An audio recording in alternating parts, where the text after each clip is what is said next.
Meu nome é Márcio Lama e você é o responsável pela condução do estudo doutrinário de hoje. Como é de praxe em nossa instituição, nós vamos iniciar o nosso trabalho com uma prece de abertura. Rogando então a Deus Pai, a Jesus nosso Mestre, a Mãe Maria de Nazaré, patrona de nossa casa, a permissão para invocar a proteção da espiritualidade amiga e generosa que nos sustenta e dirige nas tarefas de divulgação doutrinária. Seja então, Senhor, em nome da direção espiritual do trabalho, em nome de Jesus, nosso Mestre, em nome de Deus, nosso Pai, de amor e de misericórdia, que nós possamos ter a permissão necessária para considerarmos iniciada mais uma etapa de estudo de doutrina espírita na nossa instituição. Graças a Deus. Bom, eu escolhi como tema a gente falar sobre reencarnação. É um tema batido dentro do meio espírita, mas eu queria fazer algumas reflexões. A doutrina espírita, ela se sustenta em alguns pilares. A existência de Deus e seus atributos, a sobrevivência da alma ao fenômeno da morte corporal, a comunicabilidade entre os dois planos, espiritual e material, a reencarnação e a pluralidade dos mundos habitados. Esses são os pilares onde se sustenta a filosofia espírita. Kardec, quando abre o Livro dos Espíritos, ele não fala de religião espírita, ele fala de filosofia espírita, que tem bases morais. E, nesse sentido, a gente pode até considerar a religião. Uma religião formatada como as religiões tradicionais, a doutrina espírita não é. Não tem dogmas, não tem sacerdote organizado, não tem rituais. Nós estudamos vida futura. Nós estudamos consequências das nossas ações na continuidade da existência. Porque todas as religiões falam de continuidade da existência. Ora, em que condições se dá essa continuidade? Só vivemos uma vez? Voltamos? Aí as religiões, cada uma delas, tem lá as suas formas de interpretar. A doutrina espírita, ela traz bases filosóficas para que a gente entenda a continuidade da existência.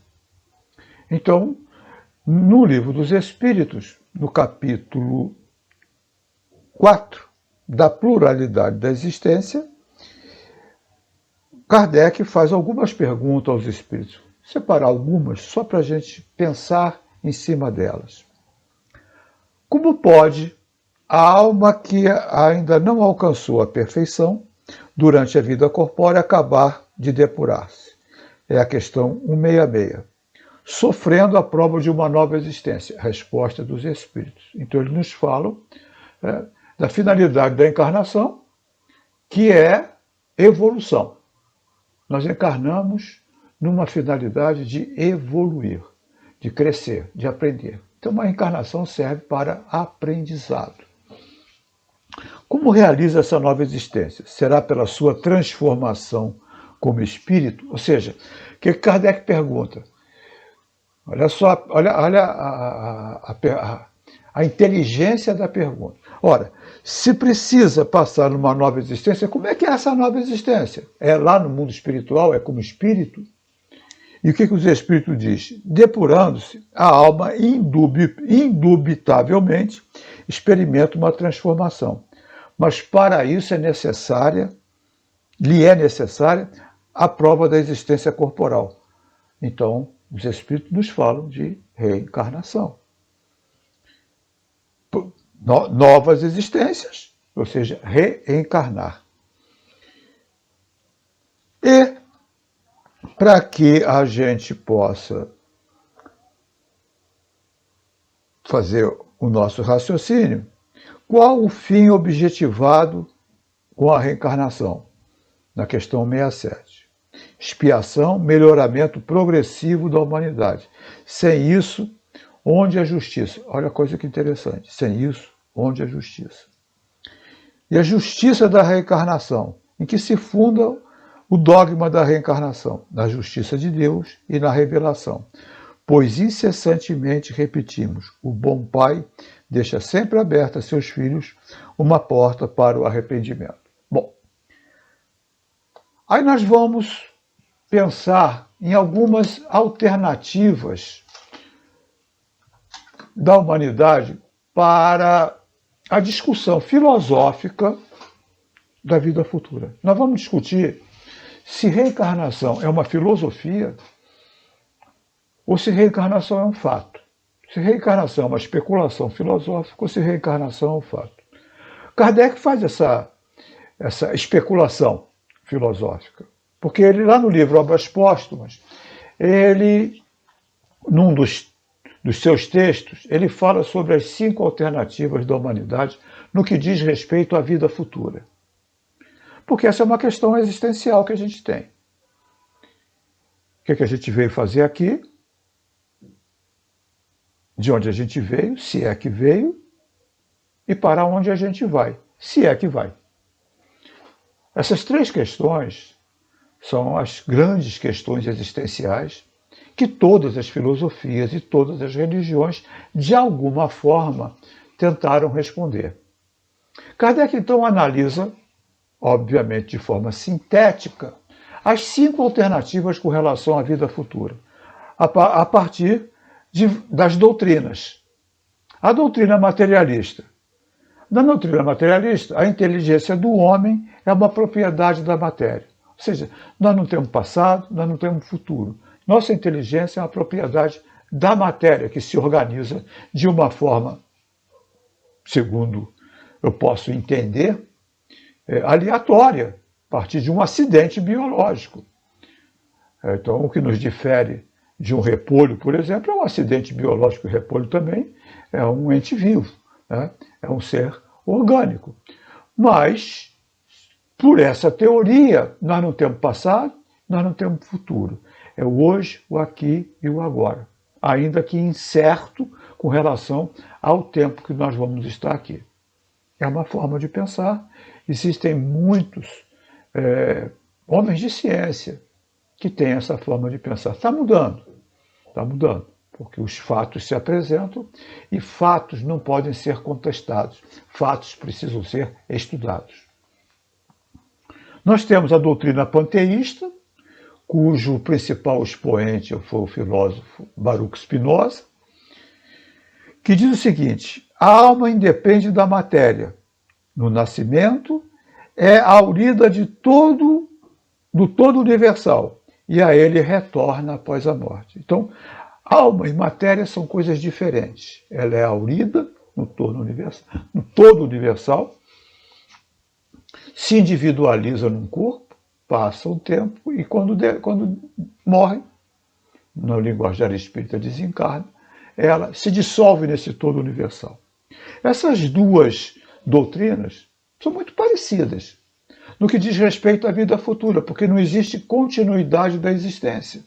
Se não existe continuidade da existência, não existe responsabilidade pelos atos praticados na vida material enquanto encarnados. Ou seja, a responsabilidade dos atos está sujeita à legislação humana, mais nada. Desencarnou, morreu, como queiram, a individualidade se dissolve. No sentido, na materialista, ela nem existe. Morreu, acabou. No sentido da interpretação da doutrina panteísta, ela se individualiza, ela vem de um todo, se individualiza, passa aqui um período, mas se dissolve novamente nesse todo universal. Portanto, ela não mantém sua individualidade. Não mantendo a individualidade, não mantém a responsabilidade. Responsável pelos atos apenas na vida material, de acordo com a legislação humana. Não há progresso. Nenhuma dessas 2 doutrinas fala em progresso. A gente recebe a herança das gerações passadas, que vão fazendo o progresso, que o progresso é visível, mas o espírito não aproveita, o ser não aproveita do progresso que ele impulsionou. É o que dizem essas 2 doutrinas. Nós temos uma outra doutrina que é a deísta. Elas creem em Deus, creem nos seus atributos, entendem Deus como Criador, que criou leis que funcionam sozinhas e que não há providência divina. Ou seja, Deus criou o universo e se aposentou, porque é o que eu posso entender. As leis funcionam e ele está passando a sua aposentadoria aí em algum paraíso aí do universo. Porque não existe providência divina, não existe misericórdia, não existe bondade divina, apenas leis. Leis que regulam, se está dentro da lei, tudo bem, se está fora da lei, sofre as consequências do fora da lei. É uma doutrina. E é respeitável quem pensa assim, lógico. Vem a doutrina da igreja. Ou seja, a alma é criada no momento da concepção, passa por aqui um tempo que é incerto, isso nós sabemos, é responsável para sempre pelos atos que praticou. Depois da morte, a sorte do espírito é definitiva. Bom, nesse caso, ele mantém a individualidade e mantém a responsabilidade. Só não progride. E aí é muito curioso, porque ele para sempre, para todo sempre, para a eternidade, ele sofrerá as boas ou más consequências daquilo que ele fez num período muito curto. Isso vai até contra um princípio da física. Cessar a causa, cessa o efeito. No caso aqui da doutrina da igreja, cessar a causa, não cessa o efeito. Ele permanece para sempre. E vai muito contra também a justiça divina e a bondade. Porque justiça e bondade têm que andar paralelas. Não há possibilidade de a pessoa ser boa e não ser justa, nem ser justa sem ser boa. Porque se eu for mais bom, me desculpem, meio no castelhano, né, porque o castelhano tem essa... Se eu for melhor, mas eu quero falar mais bom com alguém do que mais bom do que o outro, eu estou sendo injusto. E se eu não for justo com os dois, não estou sendo bom. Então, justiça e bondade caminham de forma paralela, são irmãs gêmeas.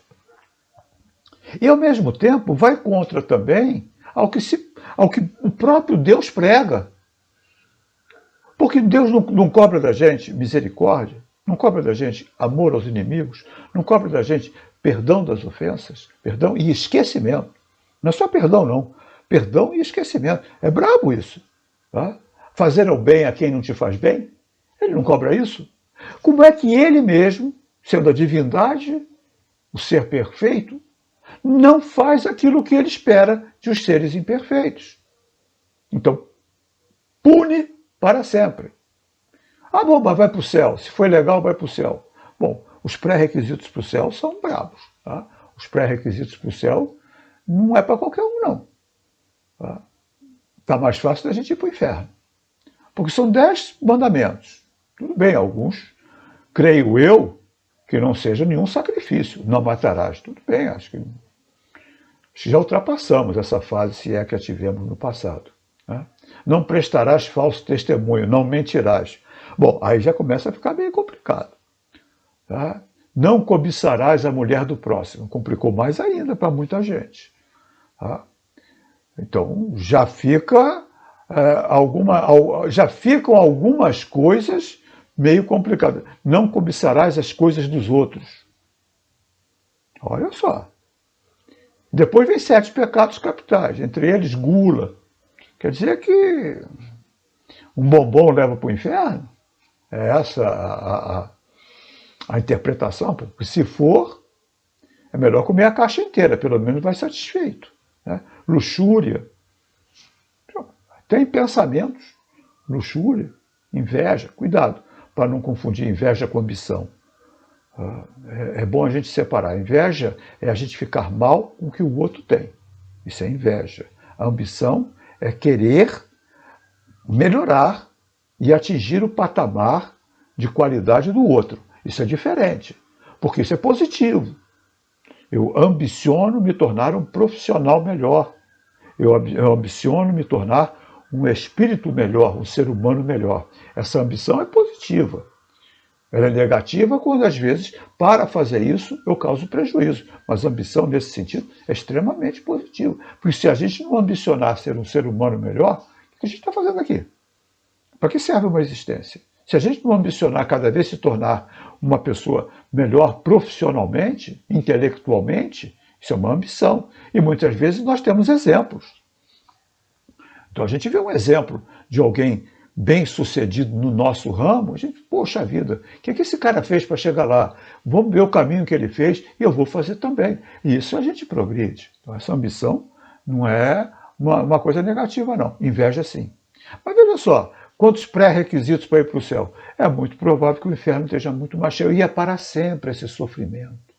No fogo eterno. Fogo é a dor pior que a gente pode sentir, a dor da queimadura. É esse o Deus? É esse o Deus de amor? É esse o Deus de misericórdia? É esse o Pai que Jesus falou? Enfim, há quem acredite. Às vezes é tão dura essa crença, tão dura, que na doutrina católica eles criaram um purgatório. Mas não progride. Então alguém aqui tem que ficar orando pelos espíritos que estão no purgatório para purgá-los, limpá-los para eles poderem ir para o céu. Já é um alento. Isso é uma invenção humana. Tá? Até porque o purgatório existe dentro da doutrina espírita, que é aqui que a gente está vivendo. Mas na doutrina protestante nem isso tem. É definitivo mesmo. Tanto que na doutrina protestante não se ora para os mortos, se ora para os familiares que ficaram.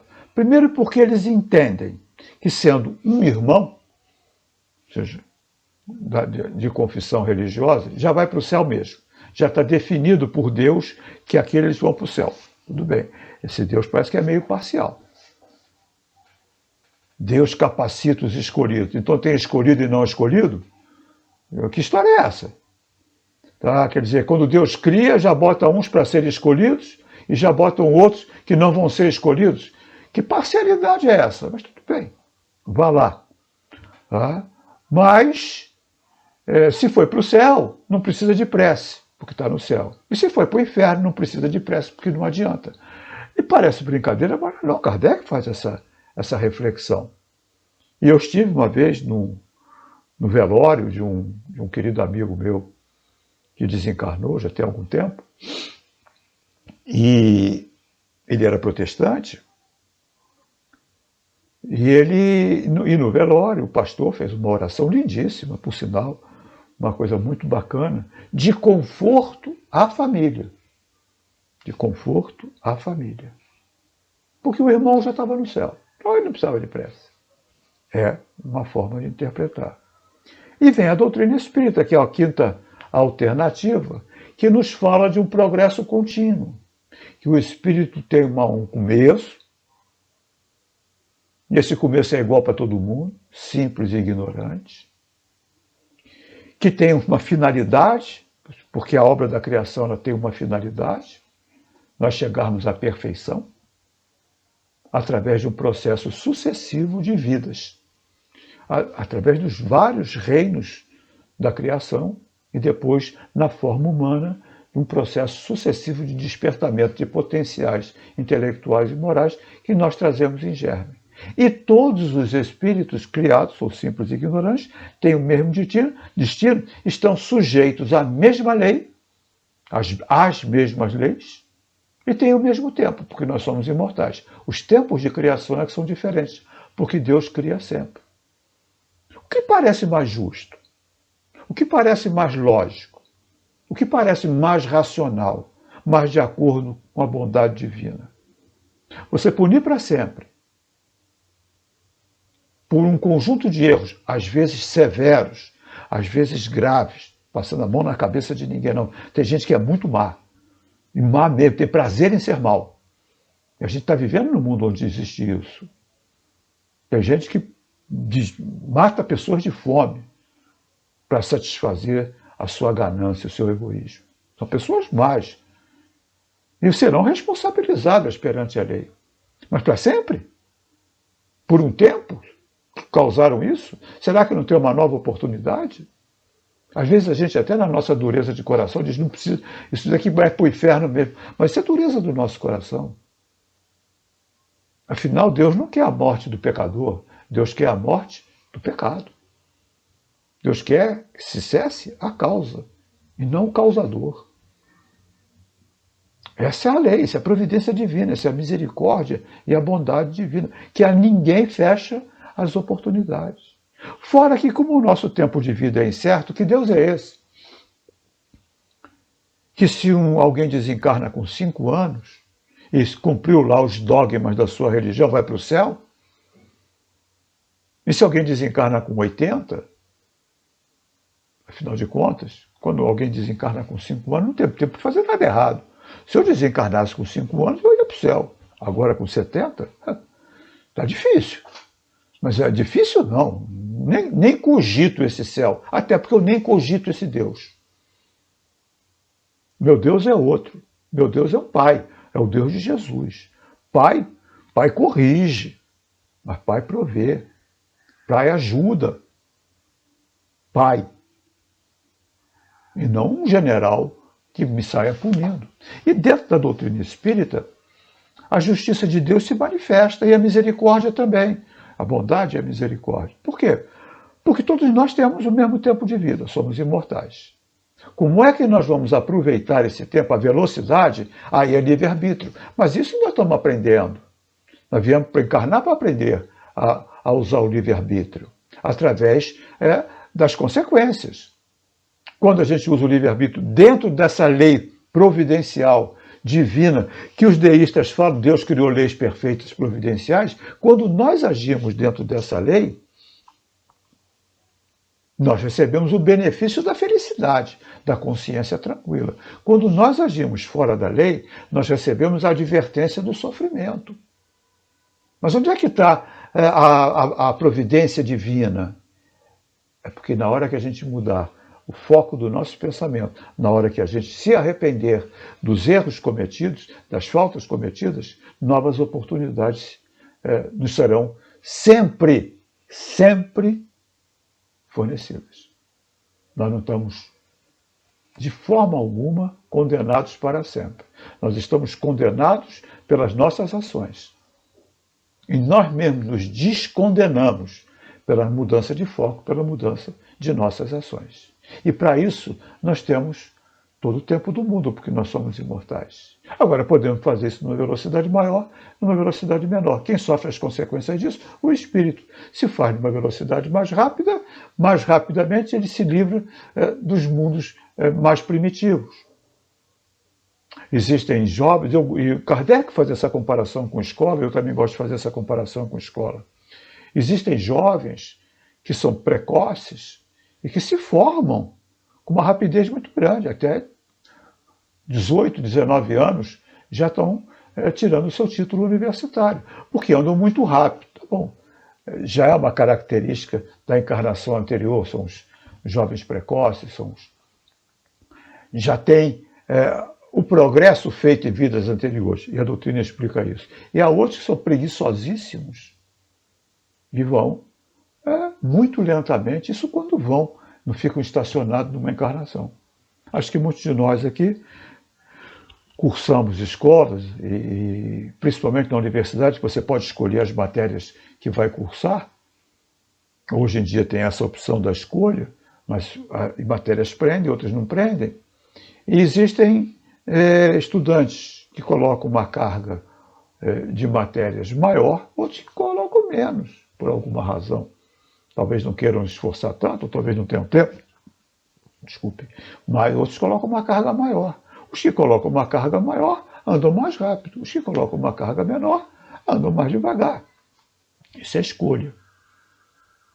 E isso é justo, sofrer as consequências da escolha. Temos o mesmo ponto de partida, o mesmo ponto de chegada, ao mesmo tempo, e as mesmas leis.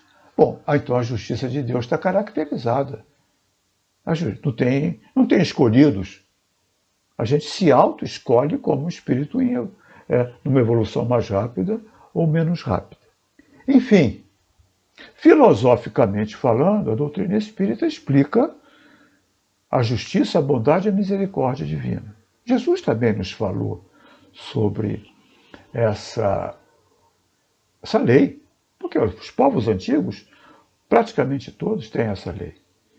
A lei entendem a reencarnação, às vezes com o nome de ressuscitar, mas não necessariamente. Ressuscitar seria uma improbabilidade muito grande, uma impossibilidade. Tá? Porque a gente não pode voltar no mesmo corpo, mas pode voltar em outros corpos. Jesus falou para Nicodemos, é preciso nascer de novo. Ele falou que João Batista era Elias reencarnado textualmente. Se alguém quer interpretar o texto de outra forma, é uma outra história. Mas textualmente ele falou. O povo judeu entendia também a ressuscitar. Os povos antigos, os egípcios, também entendiam a reencarnação e a continuidade da existência. Tanto que os faraós eram enterrados, né, em pirâmides, em túmulos nababescos, com alimentos, com joias. As escavações aí mostram isso. O próprio cristianismo primitivo tinha a reencarnação como algo pertencente ao processo. Isso foi acabar lá pelo século II, III, século III, lá com o Justiniano e a mulher dele lá, a imperatriz lá, que resolveu achar que seria uma humilhação ela, uma imperatriz, voltar como uma criada. E pressionou para que a reencarnação fosse banida dos princípios da igreja. Havia uma encrenca muito grande lá entre duas correntes do pensamento cristão. E ganhou o pensamento da vida única. Mas isso foi disputa de homens, isso foi disputa de seres que não tinham nem uma percepção de vida futura muito boa. Hoje, a gente ainda discute isso. Existem muitas pessoas que falam, se reencarnação existisse, por que nunca ninguém voltou para contar?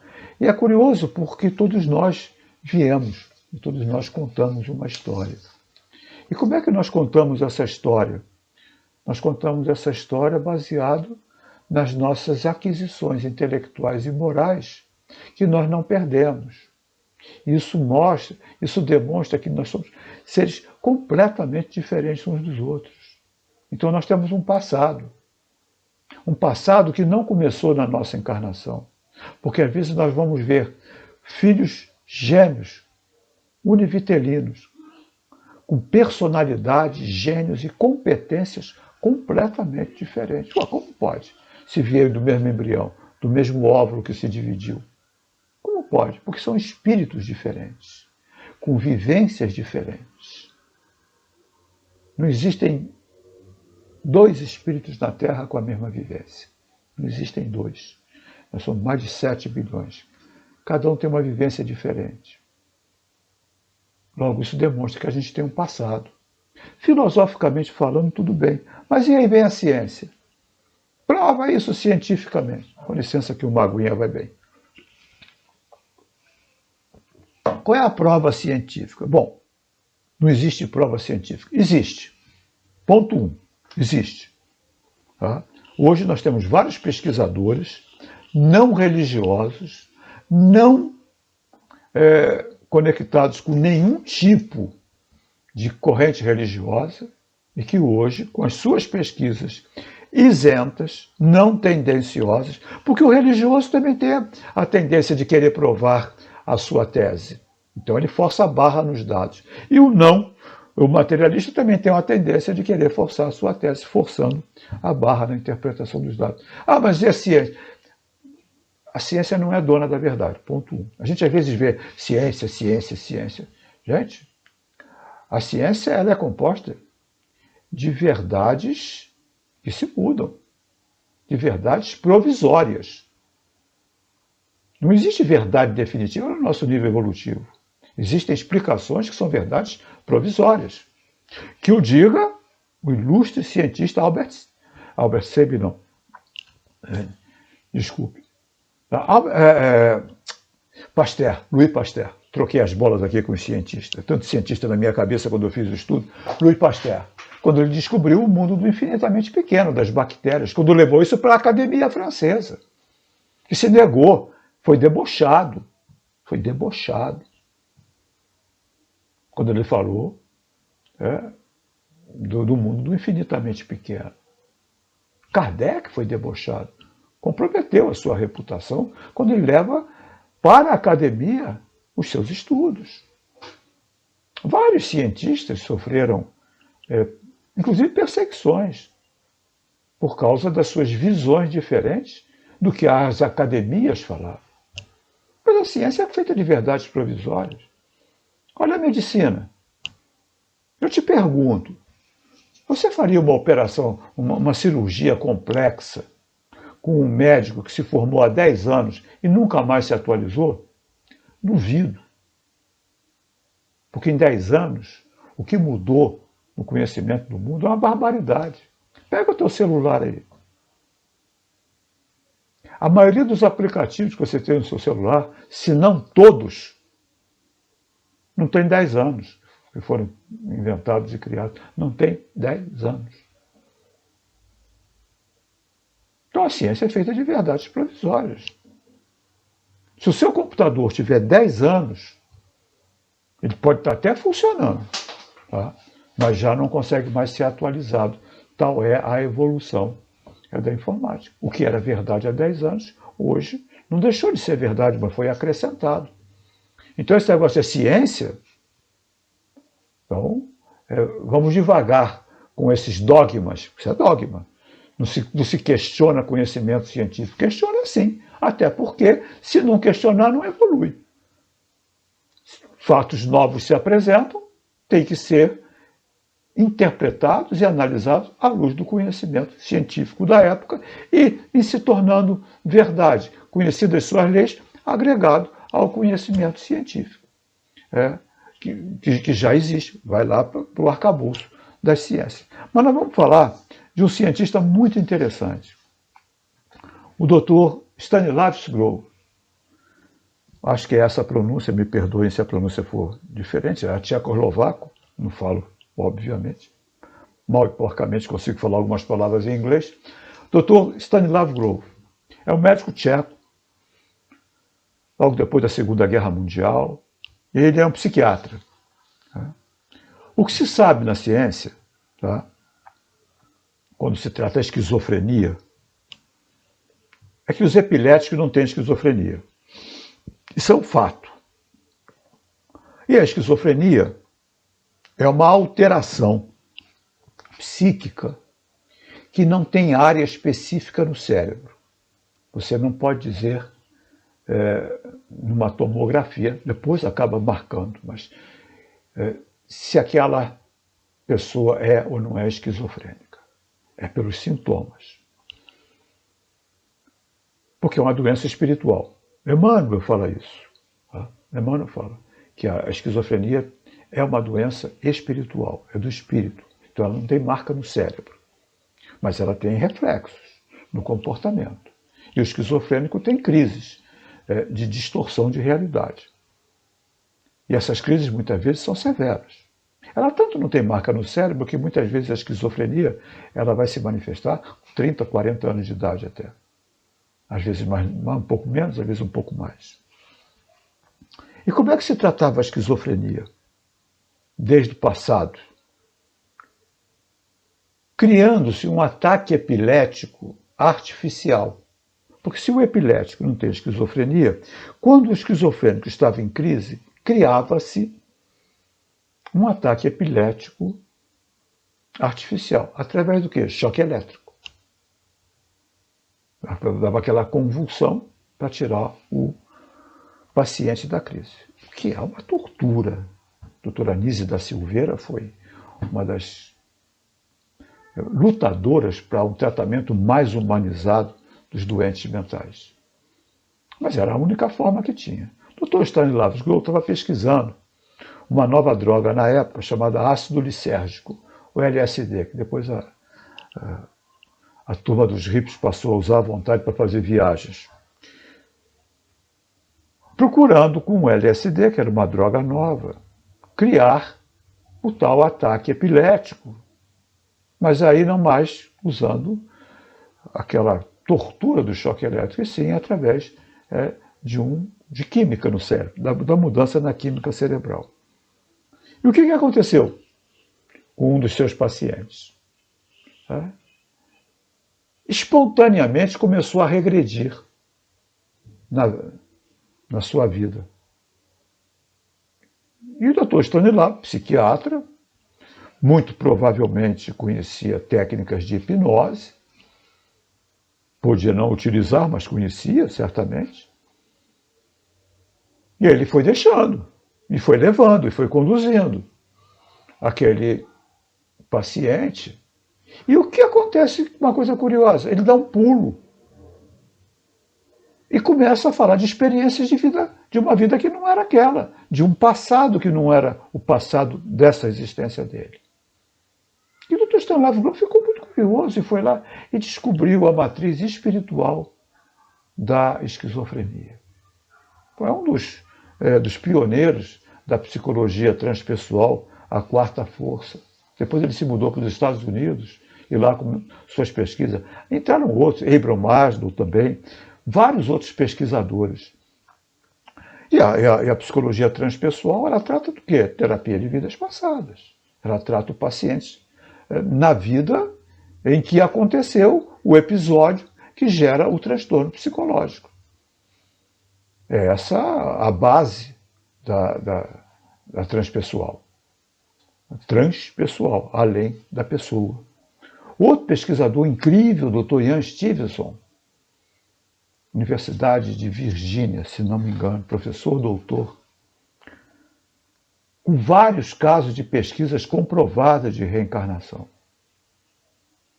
Tem um episódio da vida do Dr. Ian Stevenson, que um jornalista americano chamado Tom Schroeder escreveu um livro chamado Almas Antigas. Muito interessante esse livro.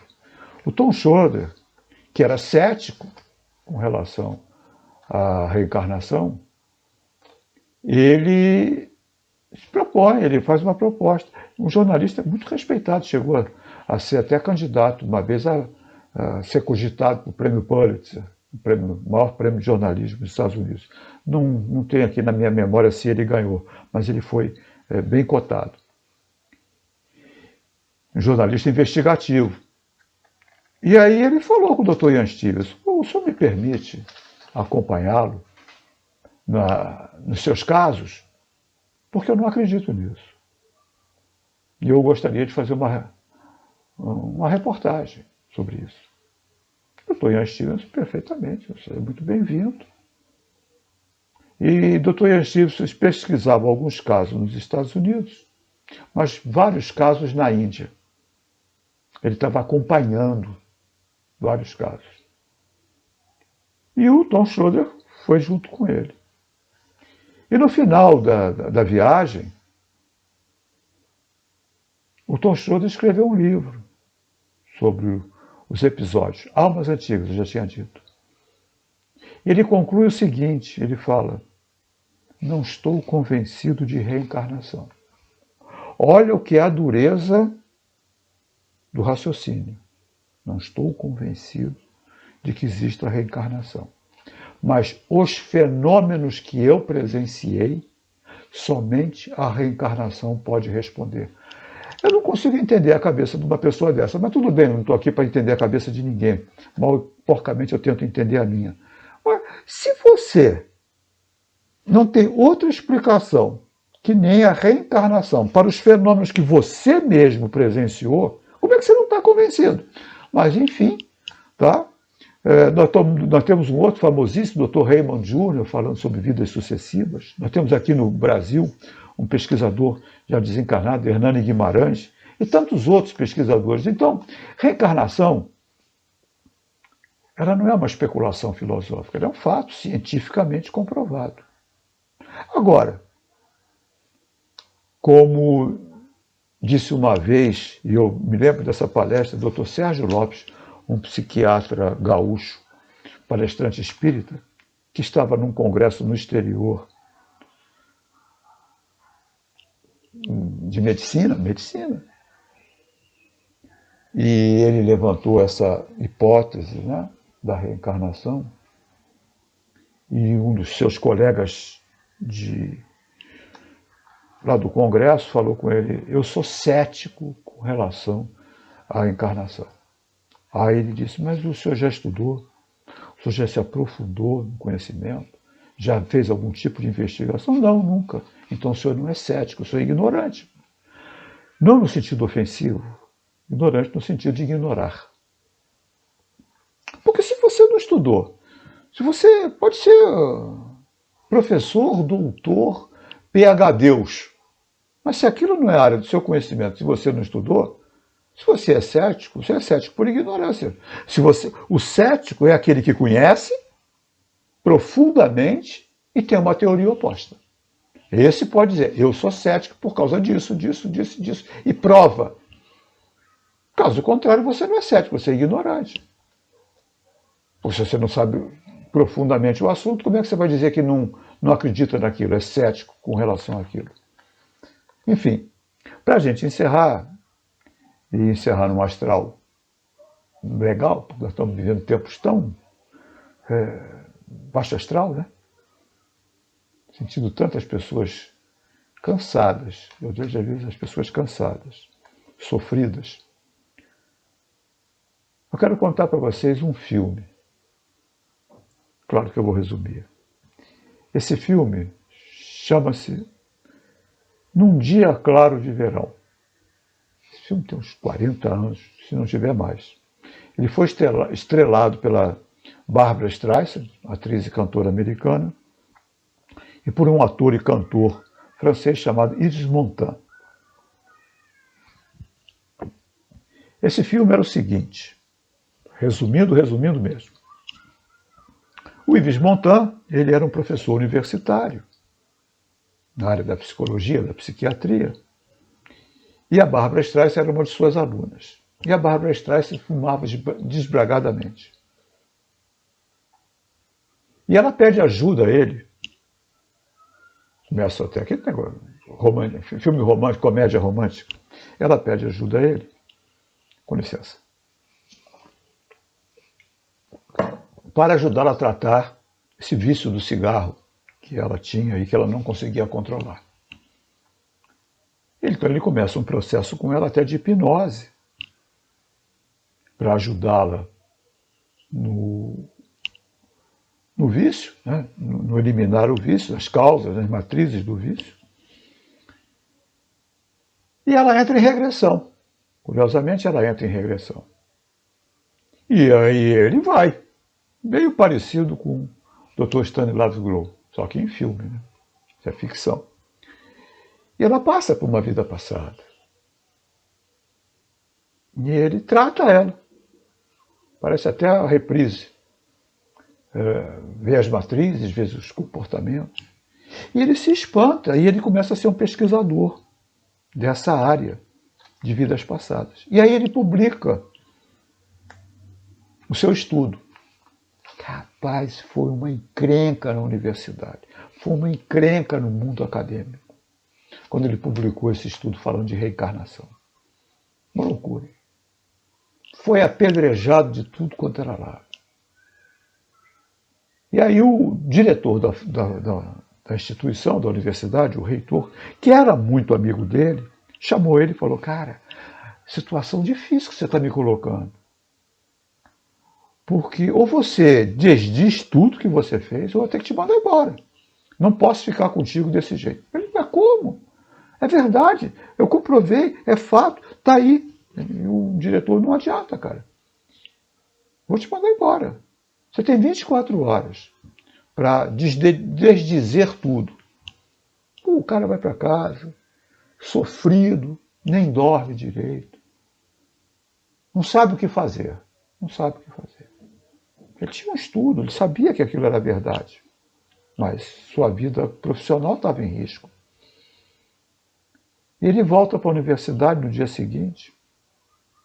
A gente nem sabe qual é a decisão. Eu me lembro do filme um pouquinho assim. Ele não disse qual era a decisão. No que ele chega na universidade, o diretor, o reitor está na porta. Rapaz, eu tenho uma notícia maravilhosa. Veio para aqui para o gabinete. Verbas liberadas para a sua pesquisa. Ele olha para a cara do sujeito lá e fala: mas vem cá, tu ia me mandar embora. por causa da minha pesquisa. Agora se libera verbas. Ele aconteceu um fato, que o nosso provedor aqui é um multimilionário, magnata, e ele é muito idoso. E ele tomou contato com os seus estudos. Ele quer que você aprofunde isso, para saber quando e onde ele vai reencarnar depois de morrer, para ele deixar a fortuna dele de herança para ele mesmo. Claro que é uma brincadeira, né? Mas quando o calo aperta, né? Quando o avião ameaça cair, o materialista também reza um Pai Nosso. Tá? Que Jesus nos abençoe aí as reflexões que precisamos fazer. Obrigado pela atenção e, para encerrar, a gente faz a nossa prece. Senhor Jesus, mestre amigo, profundamente gratos pela oportunidade do estudo, do trabalho, da companhia, da espiritualidade amiga e generosa que conosco nos deu sustento na tarefa. Nós te rogamos, Senhor, antes de pedir permissão para o encerramento, pelo nosso planeta, pelo nosso país, por todos aqueles que estão na dor, no sofrimento, na miséria, na fome, na perda das suas condições de sobrevivência e de sustento de suas famílias, no desespero, na angústia da solidão, do medo, do pavor. Que nossos governantes, Senhor, sejam intuídos para as melhores soluções que precisam tomar, a benefício dos povos que governam, que lideram.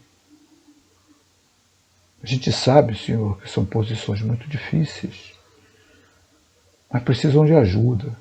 Os espíritos protetores das pátrias, particularmente Ismael, nosso anjo guardião, possam encontrar brechas junto com as suas falanges para intuir nossos líderes, governantes, a todos nós, a podermos viver em mais paz, em mais fraternidade, em mais prosperidade. Despede-nos, Senhor, na sua doce e bendita paz. Toma conta de nós, Senhor, em que em nossas vidas se realize sempre a sua vontade. Então, em nome da direção espiritual do trabalho, dos espíritos que conosco dividiram a tarefa, em nome de Jesus, nosso Mestre, de Maria de Nazaré, mentora de nossa casa, mas sobretudo em nome de Deus, nosso Pai de amor e de misericórdia, possamos dar por encerrada essa etapa de estudos de doutrina espírita em nossa instituição. Muito obrigado, paz a todos, fiquem com Deus.